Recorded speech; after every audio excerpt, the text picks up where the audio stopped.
आनंदपुर एक छोटा सा शांत गांव था, जहां जिंदगी बड़े आराम से नहीं बल्कि बड़ी मुश्किल से चलती थी। उसी गांव की तंग गलियों में एक लड़की रहती थी, काव्या। गरीबी उसके घर की दीवारों में बसती थी, लेकिन दिलों में संस्कारों की कमी नहीं थी। पिता राकेश दिन भर खेतों में मजदूरी करते और मां कमला देवी दूसरों के घर बर्तन मांजकर घर का चूल्हा जलाती थीं। काव्या बचपन से ही अलग थी। उसकी आंखों में सवाल थे और उन सवालों के पीछे सपने। वह पढ़ना चाहती थी, सिर्फ किताबें नहीं, जिंदगी को पढ़ना चाहती थी। स्कूल से लौटते वक्त जब वह पुलिस की जीप को गांव की सड़क से गुजरते देखती तो उसकी आंखें चमक उठतीं। वह मन ही मन सोचती, एक दिन मैं भी ऐसी ही वर्दी पहनूंगी और लोग मुझे पहचानेंगे। लेकिन गांव की सोच उसके सपनों से बहुत छोटी थी। लोग कहते, लड़की को इतना पढ़ाकर क्या करोगे, आखिर जाना तो चूल्हे चौके में ही है। और इन्हीं सोचों के बीच जब काव्या सिर्फ 15 साल की थी, उसकी शादी तय कर दी गई। लड़का था विनोद, एक दूर का रिश्तेदार, सरकारी स्कूल में चपरासी। शादी तो हो गई, लेकिन उम्र कम होने के कारण काव्या को ससुराल नहीं भेजा गया। उसे समझाया गया, अभी पढ़ लो, 18 की होते ही ससुराल जाना है। यह सुनकर काव्या मुस्कुरा तो दी, लेकिन उसके दिल में एक अनजाना डर बैठ गया। वह जानती थी ये पढ़ाई की मोहलत है, इजाजत नहीं। फिर भी वह पढ़ती रही, दिन रात मेहनत करती रही। किताबें उसकी दुनिया थीं, लेकिन हर साल के साथ एक तारीख उसके और करीब आती जा रही थी, 18वां जन्मदिन। उसी बीच कभी कभार उसकी बात विनोद से भी होती। एक दिन हिम्मत करके उसने धीरे से पूछा, अगर मैं आगे पढ़ना चाहूं तो क्या आप मेरा साथ दोगे? विनोद ने बिना सोचे कहा, हां, देखेंगे। उस देखेंगे में ना भरोसा था ना मना, लेकिन काव्या ने उसी को उम्मीद बना लिया। उसे लगा शायद शादी के बाद जिंदगी बदल जाएगी। उसे क्या पता था कि असली इम्तिहान अब शुरू होने वाला है। लेकिन जिस शादी को काव्या नई शुरुआत समझ रही थी, वही शादी उसके सपनों की सबसे बड़ी कैद बनने वाली थी। काव्या के 18वें जन्मदिन के ठीक बाद वह दिन आ गया, जिससे उसका दिल महीनों से डर रहा था। उसे ससुराल भेज दिया गया। जब वह पहली बार उस बड़े से घर के दरवाजे पर खड़ी थी, तो बाहर से सब कुछ बहुत शानदार लग रहा था। ऊंची दीवारें, चौड़ा आंगन और रिश्तेदारों की गूंजती आवाजें। लेकिन जैसे ही उसने अंदर कदम रखा, उसे एहसास हुआ यह घर बड़ा है, मगर दिल बहुत छोटे हैं। पहली ही सुबह काव्या की नींद सूरज निकलने से पहले खुल गई। कोई प्यार से जगाने नहीं आया, कोई आराम कर लो कहने वाला नहीं था। बस सास की कड़क आवाज गूंजी, बहू, अभी तक सो रही हो? यहां काम अपने आप नहीं हो जाते। काव्या घबरा गई। वह तुरंत उठी, आंचल संभाला और काम में लग गई। झाड़ू, पोछा, बर्तन, रसोई, चाय, फिर जानवरों का चारा। काम खत्म होता तो दूसरा काम सामने खड़ा मिलता। उसने खुद को समझाया, शुरुआत है, सब ठीक हो जाएगा। लेकिन दिन बीतते गए और काम कम नहीं हुआ। ससुर की सोच पत्थर की तरह सख्त थी। बहू घर संभाले, यही उसका असली काम है। काव्या जब भी थोड़ी देर बैठने की कोशिश करती, कोई ना कोई ताना उसकी तरफ फेंक दिया जाता। विनोद, वह भी अब बदलता नजर आने लगा था। शादी से पहले जो आदमी नरम आवाज में बात करता था, अब वही आदमी घर आते ही थका हुआ गुस्सा काव्या पर उतार देता। एक दिन काव्या ने फिर हिम्मत जुटाई। रात का वक्त था, घर में शांति थी। उसने धीरे से कहा, मैं घर का काम पूरा करती हूं, बस थोड़ा सा पढ़ने का समय चाहिए, मैं आगे पढ़ना चाहती हूं। विनोद ने चौंक कर उसकी तरफ देखा, फिर उसकी आवाज बदल गई। अब कैसी पढ़ाई? यह कोई मायका नहीं है, हमारे घर की बहुएं इतना नहीं पढ़ती। उसके शब्द काव्या के दिल में चुभते चले गए। फिर भी उसने उम्मीद नहीं छोड़ी। वह सोचती रही, शायद वह समझ जाएगा, शायद वक्त के साथ हालात बदलेंगे। लेकिन वक्त ने उसे नहीं बदला। विनोद का स्वभाव दिन ब दिन और कठोर होता गया। छोटी बात पर चिल्लाना, बिना वजह नाराज होना, सब आम हो गया। एक रात काव्या ने फिर कहा, मैं पढ़ाई और घर दोनों संभाल लूंगी, बस इजाजत दे दो। इस बार विनोद ने जवाब नहीं दिया। उसने बस गुस्से से देखा और कहा, यह बात दोबारा मत दोहराना। उस पल काव्या को पहली बार एहसास हुआ, ये घर उसके सपनों का दुश्मन है। लेकिन काव्या को क्या पता था, जो गुस्सा अभी शब्दों में था वह बहुत जल्द हाथों में बदलने वाला है। काव्या ने धीरे धीरे चुप रहना सीख लिया था। वह अब जवाब नहीं देती थी, ना बहस ना शिकायत। उसे लगने लगा था हर बार कुछ कहने से मुसीबत ही बढ़ती है। दिन में वह एक मशीन की तरह काम करती और रात में खुद से बातें करती। उसकी आंखों की चमक अब फीकी पड़ने लगी थी। वह लड़की जो कभी सपनों से भरी रहती थी अब बस दिन गिनती थी। लेकिन सपने, वे अभी पूरी तरह मरे नहीं थे। किसी कोने में अब भी एक छोटी सी लौ टिमटिमा रही थी। एक शाम काम खत्म करके वह रसोई में बैठी थी। थकान हड्डियों में उतर चुकी थी। उसी वक्त विनोद घर लौटा, चेहरे पर अजीब सा गुस्सा, आंखों में चिड़चिड़ापन। खाना क्यों देर से बना है? उसने ऊंची आवाज में पूछा। काव्या ने धीमे स्वर में कहा, सब्जी खत्म हो गई थी, मैं अभी बना देती हूं। बस इतना कहना था। विनोद का गुस्सा भड़क उठा। हर रोज बहाना, उसने चिल्लाकर कहा। काव्या कुछ बोलती, उससे पहले ही वह हाथ उठ चुका था। पहली थप्पड़ की आवाज सिर्फ उसके गाल पर नहीं पड़ी, उसकी आत्मा तक पहुंच गई। काव्या सन्न रह गई। उसने कभी सोचा भी नहीं था कि यह इंसान उस पर हाथ उठाएगा। वह जमीन पर बैठ गई, आंखों से आंसू बहते रहे, लेकिन आवाज नहीं निकली। उस रात घर के हर कोने में खामोशी थी, मगर उस खामोशी में काव्या की चीखें गूंज रही थीं। विनोद को जैसे कोई पछतावा नहीं था। उसने बस कहा, अक्ल में रहो। काव्या समझ गई, यह सिर्फ शुरुआत है। अगले दिनों में गुस्सा आम बात बन गया। कभी आवाज, कभी हाथ। सास ससुर कभी कभी टोकते, लेकिन उनकी बातें भी अक्सर उसी के खिलाफ होती। पत्नी को सहना आता है, घर टूटना नहीं चाहिए। काव्या सहती रही, लेकिन हर सहन उसके अंदर कुछ तोड़ता रहा। रातों में वह तकिए में मुंह छुपाकर रोती, दिन में मुस्कुराने की कोशिश करती। कभी कभी वह खिड़की से बाहर देखती और सोचती, क्या मेरी पूरी जिंदगी यहीं खत्म हो जाएगी? एक रात विनोद फिर गुस्से में था। अपमान, कड़वे शब्द और धमकियां। जब वह कमरे से बाहर गया तो काव्या अकेली बैठी रही। चांदनी खिड़की से अंदर आ रही थी। कमरा शांत था, लेकिन उसके दिल में तूफान था। उसी पल उसने पहली बार एक साफ फैसला लिया, अगर मैं यहां रही तो मैं पूरी तरह टूट जाऊंगी। उसका डर अब उसके सपनों से छोटा पड़ गया था। उस रात काव्या ने सिर्फ रोने का नहीं, भागने का फैसला किया। रात गहरी हो चुकी थी, पूरा घर नींद की चादर में लिपटा था, लेकिन काव्या की आंखों में नींद नहीं थी, सिर्फ फैसला था। उसके कानों में आज भी विनोद की कड़वी आवाज गूंज रही थी। वह धीरे धीरे अपने कमरे के कोने में गई। हाथ कांप रहे थे, दिल तेज धड़क रहा था। उसने एक छोटा सा कागज निकाला और पेन पकड़ लिया। कलम भारी लग रही थी, जैसे हर शब्द उसकी रूह से निकल रहा हो।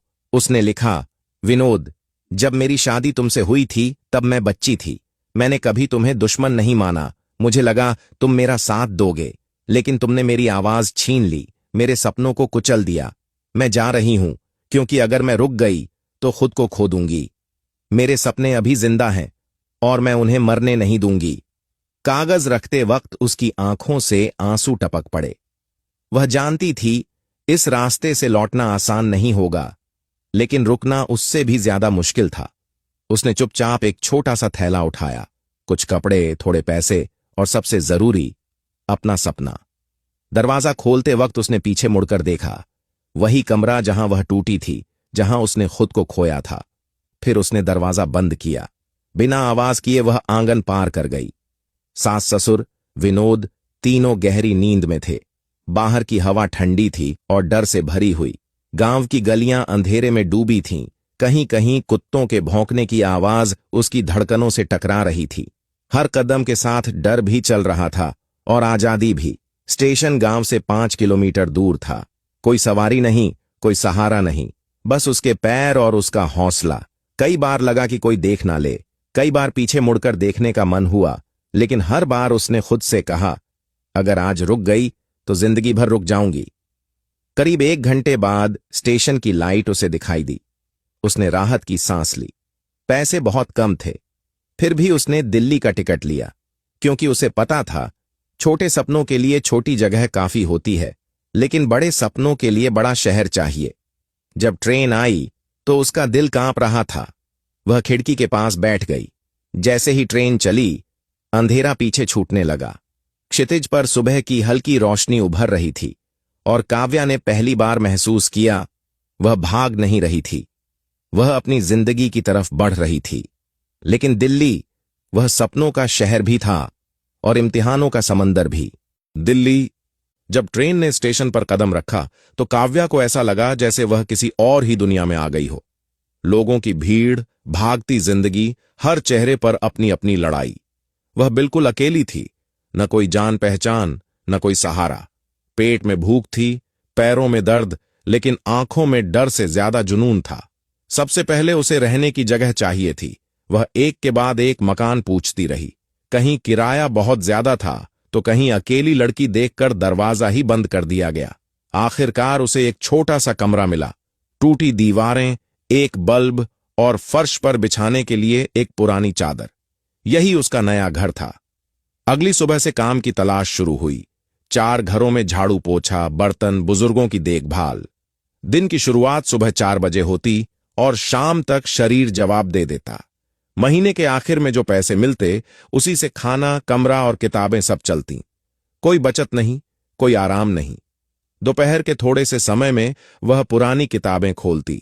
शाम को फिर काम और रात को कमरे में बैठकर पढ़ाई। कई बार थकान से आंखें बंद हो जातीं तो वह चेहरा धोती और फिर किताब खोल लेती। उसे पता था यह रास्ता आसान नहीं है। यूपीएससी सिर्फ एक परीक्षा नहीं, सब्र की अग्नि परीक्षा है। कोचिंग के पैसे नहीं थे, इसलिए उसने पुरानी किताबें खरीदी, लाइब्रेरी में बैठकर दिन रात पढ़ाई की। कई बार भूख इतनी सताती कि वह सिर्फ पानी पीकर खुद को संभाल लेती। कई बार लगा कि शरीर टूट जाएगा, लेकिन हर बार उसकी आंखों के सामने एक ही तस्वीर आती, वर्दी। एक दिन कांपते हाथों से उसने पहला फॉर्म भरा। उस पल उसकी सांसें तेज थीं। उसे लगा जैसे वह अपने अतीत से आगे बढ़ने का एक कागजी वादा कर रही हो।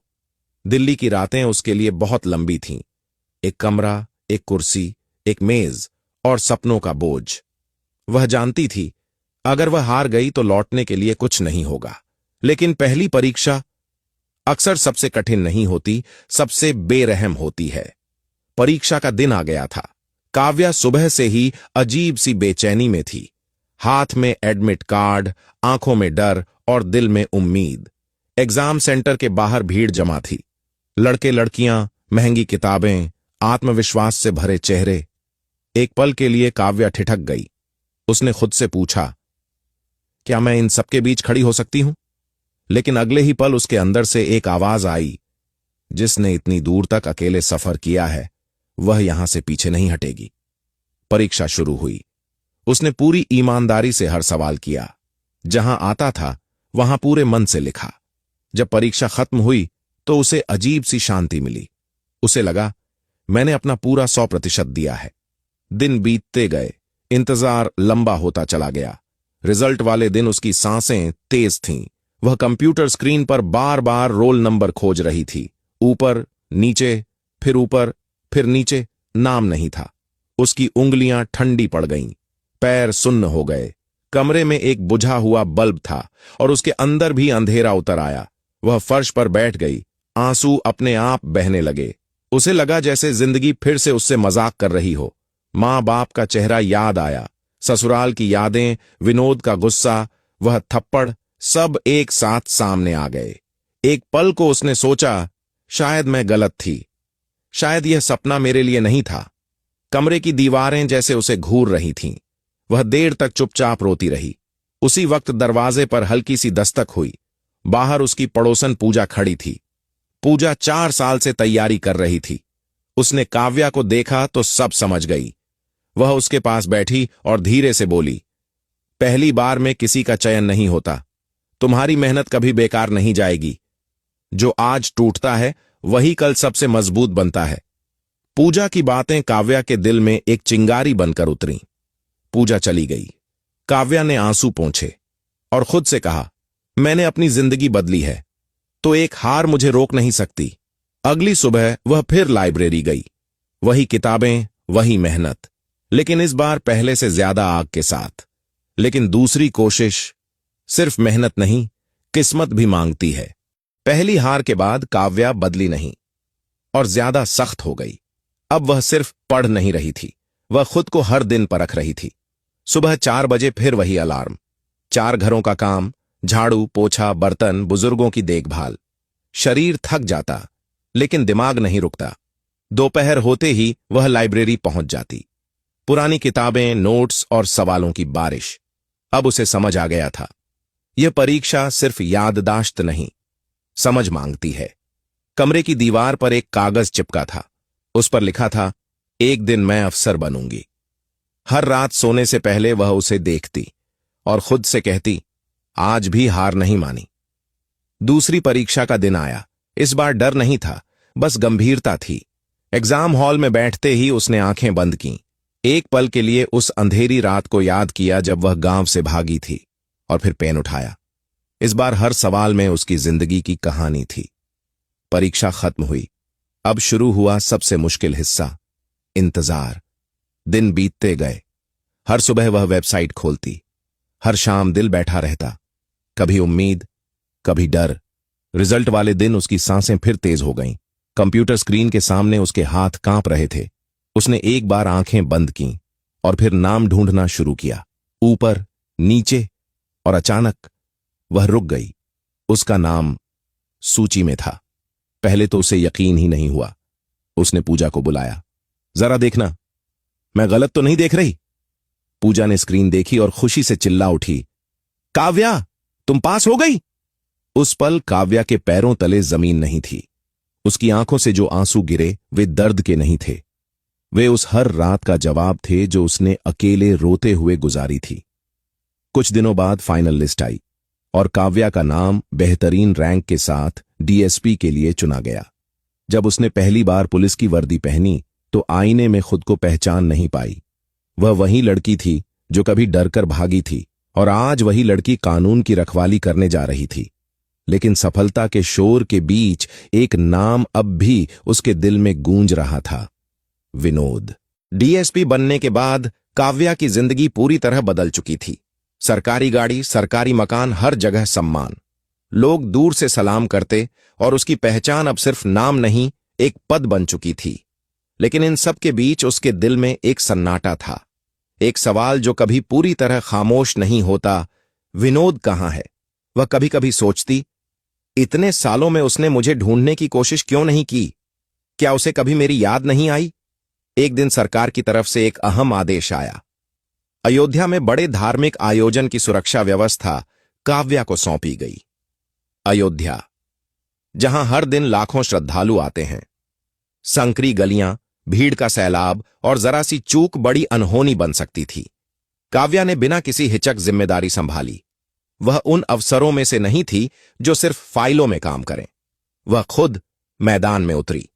हर चौराहा, हर मंदिर, हर प्रवेश द्वार उसकी नजर में था। घंटियों की आवाज, भजनों की गूंज और भक्तों की भीड़। इस पवित्र माहौल में एक अजीब सी शांति थी, लेकिन उसी भीड़ में कुछ चेहरे दर्द से भी भरे थे। सड़क किनारे कई भिखारी बैठे थे। काव्या आमतौर पर ध्यान नहीं देती थी, लेकिन एक आवाज उसके कानों में अजीब सी चुभन बनकर उतरी, माता जी, कुछ दान दे दीजिए। आवाज कमजोर थी, कांपती हुई। काव्या के कदम अपने आप रुक गए। वह मुड़ी।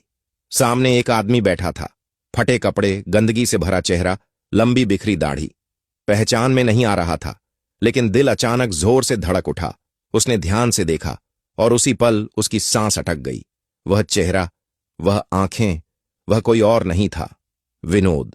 समय जैसे एक पल के लिए रुक गया। काव्या पूरी तरह स्तब्ध थी।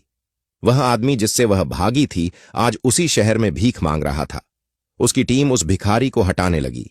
काव्या ने तेज आवाज में कहा, रुको। सब चौंक गए। इन्हें मत छुओ, यह मेरे पति हैं। लेकिन सबसे बड़ा सवाल अब भी बाकी था। जब टूट चुका इंसान माफी मांगे तो क्या एक अफसर सिर्फ इंसान बन सकती है? काव्या कुछ पल तक बोल ही नहीं पाई। डीएसपी की वर्दी पहने वह अफसर थी, लेकिन उस पल वह सिर्फ एक औरत थी।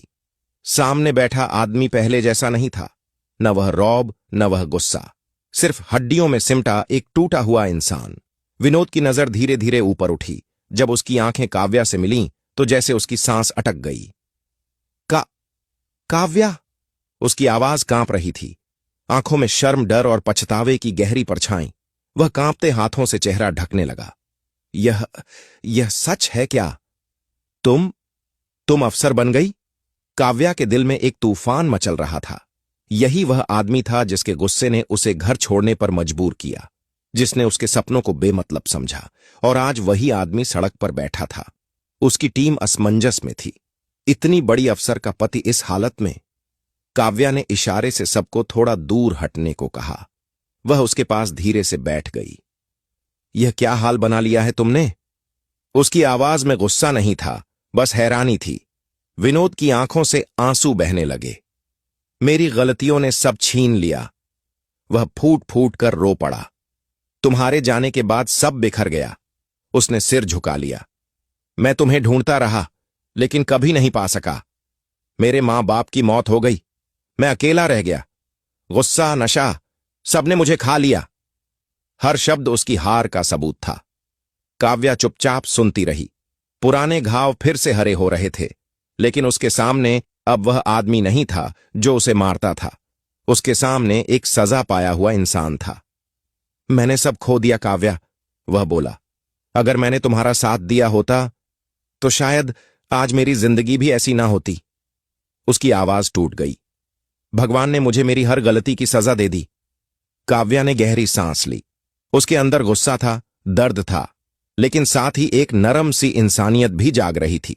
वह जानती थी, माफ करना आसान नहीं, लेकिन सही फैसला यहीं से शुरू होता है। लेकिन सवाल यह नहीं था कि विनोद कितना टूट चुका है। सवाल यह था, क्या काव्या उस इंसान को उठाने का फैसला करेगी जिसने कभी उसे गिराया था? काव्या देर तक विनोद को देखती रही। उसके चेहरे पर कभी डर, कभी पछतावा और कभी खुद से नफरत साफ दिख रही थी। भीड़ अब भी आसपास थी। लोग फुसफुसा रहे थे। एक डीएसपी और उसका पति भीख मांगता हुआ। लेकिन काव्या के लिए यह पल तमाशा नहीं था, यह उसकी जिंदगी का सबसे मुश्किल मोड़ था। विनोद ने कांपती आवाज में कहा, मुझे माफ कर दो। यह शब्द काव्या के दिल पर भारी पड़े, क्योंकि माफी तब आसान होती है जब घाव भर चुके हों। उसने धीरे से कहा, माफी इतनी जल्दी नहीं मिलती। विनोद का सिर और झुक गया। लेकिन काव्या ने आगे कहा, मैं तुम्हें इस हालत में छोड़ भी नहीं सकती। विनोद की आंखों में आश्चर्य उभर आया। काव्या ने अपनी टीम की तरफ देखा। इन्हें साफ कपड़े दिलवाओ, खाना खिलाओ और डॉक्टर को दिखाओ। सब दंग रह गए। कुछ घंटों में विनोद का हाल थोड़ा संभल गया। दाढ़ी कट गई, बाल ठीक कर दिए गए। वह अब एक इंसान जैसा लग रहा था, भिखारी नहीं। काव्या उसे नशा मुक्ति केंद्र ले गई। डॉक्टर ने कहा, इलाज लंबा चलेगा, लेकिन सुधार संभव है। विनोद डरते हुए काव्या की तरफ देख रहा था। तुम मुझे छोड़कर चली तो नहीं जाओगी? काव्या ने हल्की सी मुस्कान के साथ कहा, मैं तुम्हें छोड़ नहीं रही, लेकिन मैं उस जिंदगी में वापस भी नहीं जा रही जहां मैं टूट गई थी। अगर बदलना है तो खुद के लिए बदलो। विनोद की आंखों से फिर आंसू बह निकले। मैं बदल जाऊंगा, वह बोला, बस एक मौका दे दो। काव्या ने गहरी सांस ली। वह जानती थी दूसरा मौका हर किसी को नहीं मिलता, लेकिन जो सच में टूट चुका हो वह उठ भी सकता है। कुछ महीनों बाद विनोद पूरी तरह नशे से बाहर आ गया। उसका शरीर संभल गया और आंखों में जीने की चमक लौट आई। वह काम करने लगा, छोटा सा काम, लेकिन ईमानदारी से। और काव्या, वह दूर से उसकी तरक्की देखती रही, बिना उम्मीद, बिना वादा। लेकिन क्या यह कहानी यहीं खत्म हो जाती है, या फिर जिंदगी के पास अब भी एक आखिरी सच बाकी है? वक्त बीतता गया। विनोद अब वैसा नहीं था जैसा अयोध्या की सड़कों पर मिला था। नशा छूट चुका था, शरीर में ताकत लौट आई थी और आंखों में जिंदगी को दोबारा जीने की चाह। वह एक छोटी सी नौकरी करने लगा। कोई बड़ा काम नहीं, कोई बड़ा ओहदा नहीं, लेकिन काम ईमानदार था, और यही उसकी सबसे बड़ी जीत थी। काव्या कभी कभी दूर से उसकी खबर लेती, न मिलने जाती, न उम्मीद बांधती, क्योंकि उसने सीख लिया था इंसान को सहारा दिया जा सकता है, लेकिन अपनी जिंदगी फिर से दांव पर नहीं लगाई जाती।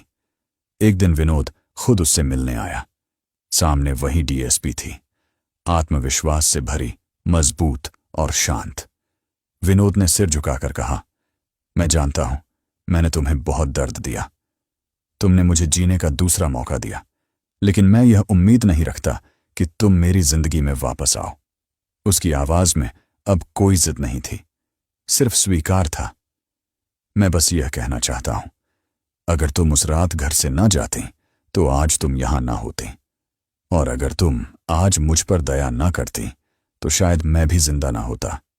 काव्या ने ध्यान से उसकी बातें सुनी, फिर बहुत शांति से कहा, विनोद, मैंने तुम्हें माफ नहीं किया, मैंने खुद को आजाद किया है। तुम्हारा बदलना तुम्हारी जीत है, मेरी नहीं। हम दोनों अपनी अपनी जिंदगी अलग अलग एक आगे बढ़ाएंगे। विनोद की आंखों में आंसू थे, लेकिन इस बार वे कमजोरी के नहीं थे, वे समझ के थे। वह बिना कुछ कहे वहां से चला गया, और काव्या काफी देर तक खामोश खड़ी रही। उसने आसमान की तरफ देखा। उसे वह रात याद आई जब वह डरते हुए गांव से निकली थी। आज वही लड़की किसी की जिंदगी बदलने की ताकत रखती थी, लेकिन सबसे जरूरी बात, उसने अपनी जिंदगी खुद बदली थी। कुछ लोग कहानी को यहां खत्म मानेंगे, लेकिन असल में यह कहानी यहीं शुरू होती है, क्योंकि हर वह लड़की जो डर के बावजूद एक कदम आगे बढ़ती है, वह काव्या है। यह कहानी सिर्फ काव्या की नहीं है, यह हर उस लड़की की है जो चुप रहकर सहती है, और हर उस दिन की जब वह चुप रहना छोड़ देती है। अगर यह कहानी आपको छू गई हो तो याद रखिए, जिंदगी दूसरा मौका देती है, लेकिन सिर्फ उन्हें जो खुद के लिए खड़े होना सीख लेते हैं।